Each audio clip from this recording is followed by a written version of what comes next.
मराठी भाषा अभिजात भाषा आहे हे आता अधिकृतरित्या मान्य झालं आहे। ती जगात सगळ्यात जास्त बोलल्या जाणाऱ्या पहिल्या 20 भाषांमध्ये आहे। आज मराठी भाषिक समाज जगभर पसरला आहे, त्यामुळे आपल्याला कुठल्याही एअरपोर्टवर आपापसात मराठी बोलणारे लोक सापडू शकतात। पण म्हणून विश्वात्मक देवाची कल्पना करणारी मराठी ग्लोबल झाली असं म्हणता येईल का? भाषा ग्लोबल कशी होते?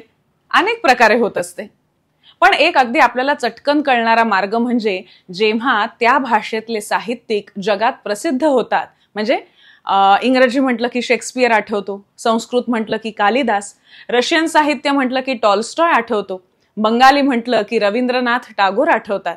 ही अगदी ठळक उदाहरणं सांगितली।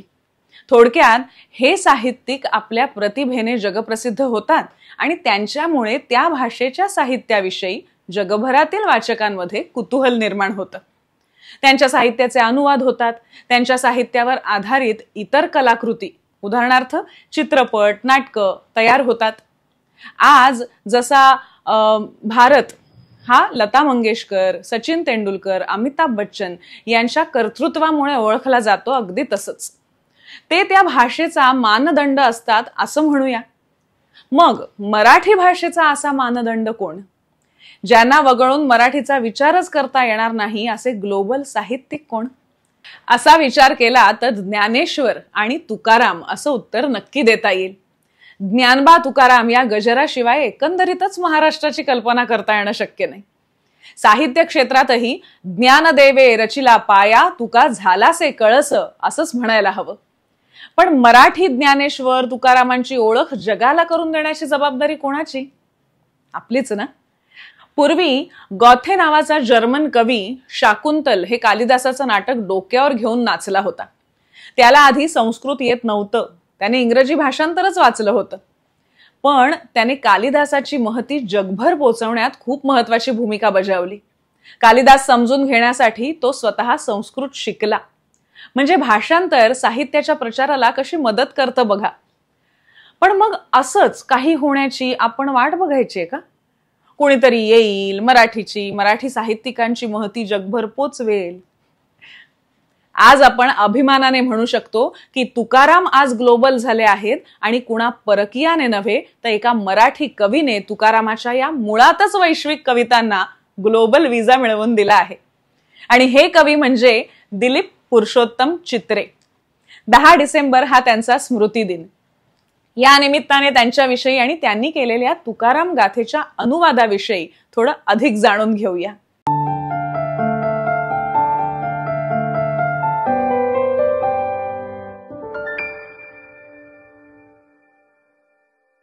संत बहिणाबाईंचा हा अभंग आपल्याला ठाऊक असतो। संत कृपा झाली, इमारत फळा आली, ज्ञानदेवे रचिला पाया, उभारिले देवालया। त्या आधारे चित्रे म्हणतात, Tukaram's younger contemporary Bahinabai Shiurkar has used the metaphor of a temple to describe the Warkari tradition of bhakti.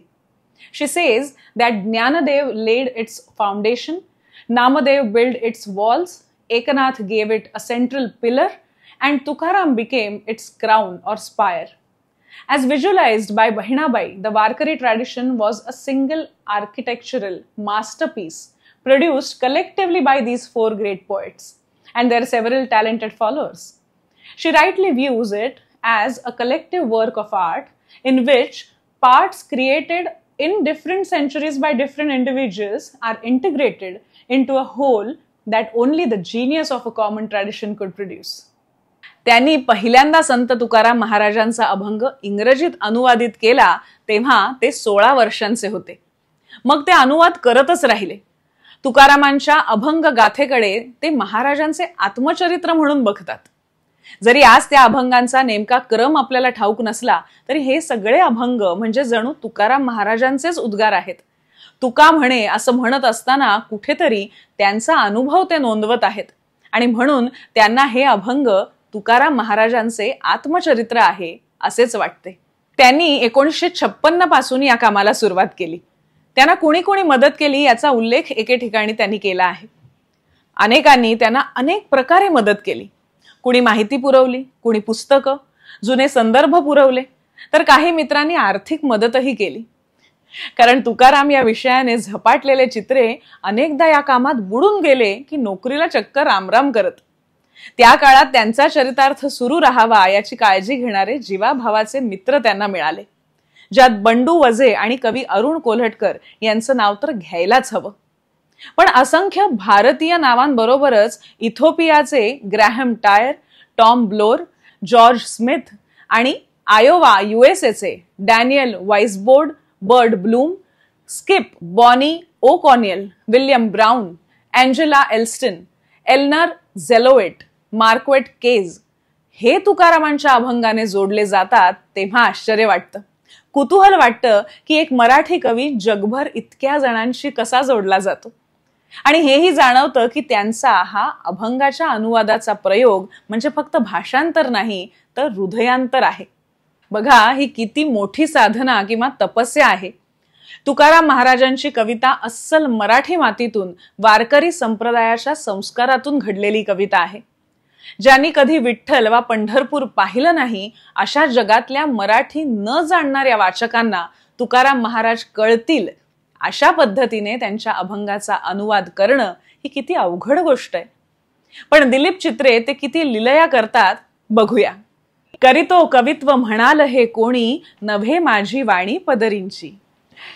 Some of you may say I am the author of these poems, but believe me, this voice is not my own. माझी या युक्तीचा नभे हा प्रकार मज Vishwambhar बोलवितो. I have no personal skill. It is the cosmic one making me speak. काय मी Palmer जाणे अर्थवेद, वदवी गोविंद तेची वदे. What does a poor fellow like me know of the subtleties of meaning? I speak what Govind makes me say. निमित्त मापासी बैसविलो आहे, मी तो काही नभे स्वामी सत्ता. He has appointed me to measure it out.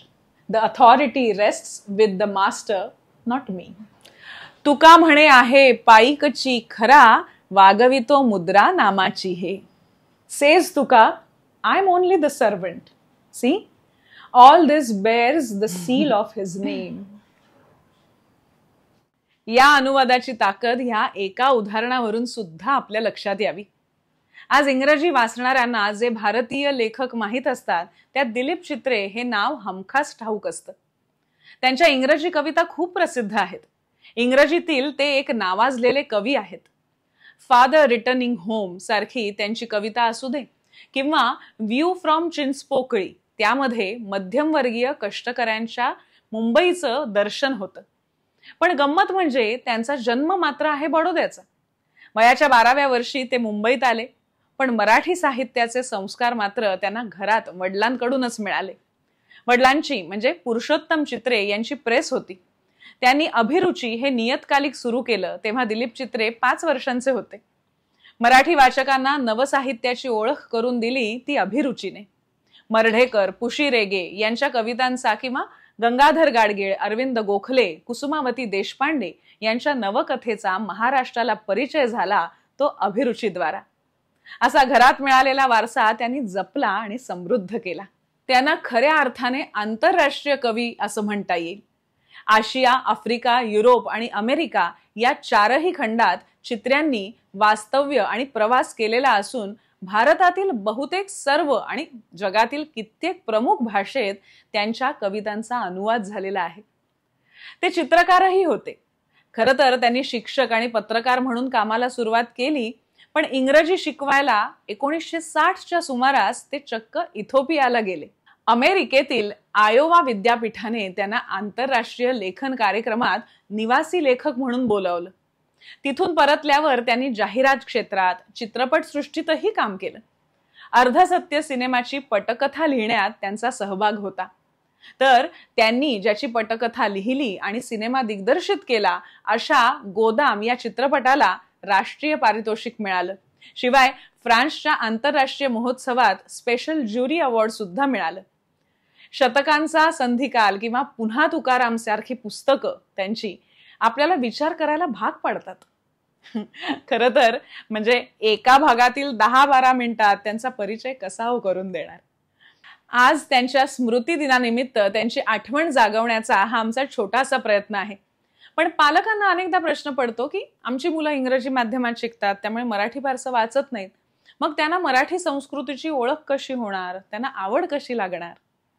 त्यांना जर हे सगळं कळावं असं वाटत असेल आणि खास करून तुकाराम महाराजांची ओळख करून द्यायची असेल तर कवी दिलीप चित्रे नावाचा मराठीचा ग्लोबल विजा त्यांच्या हाती नक्की द्यायला हवा, हो की नाही?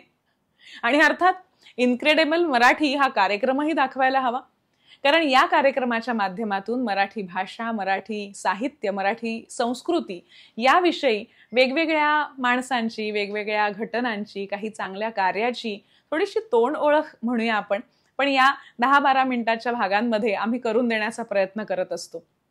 तुमच्या घरातल्या मुलांना, शाळेतल्या मुलांना हे भाग नक्की दाखवा, म्हणजे मग मराठीची माहिती आणि महती या मुलांना सुद्धा कळेल. आणि त्यासाठी काय करायचंय तर मधुरा वेलणकर साटम ही माझी वाहिनी, तिला पसंती द्या, तिचे सभासद व्हा, तिचा प्रसार करा, म्हणजे लाईक, शेअर आणि सबस्क्राईब करा. बेल आयकॉनवर क्लिक करायला विसरू नका. पुन्हा भेटूया पुढच्या भागामध्ये अशाच एका वेगळ्या गोष्टीसह. धन्यवाद.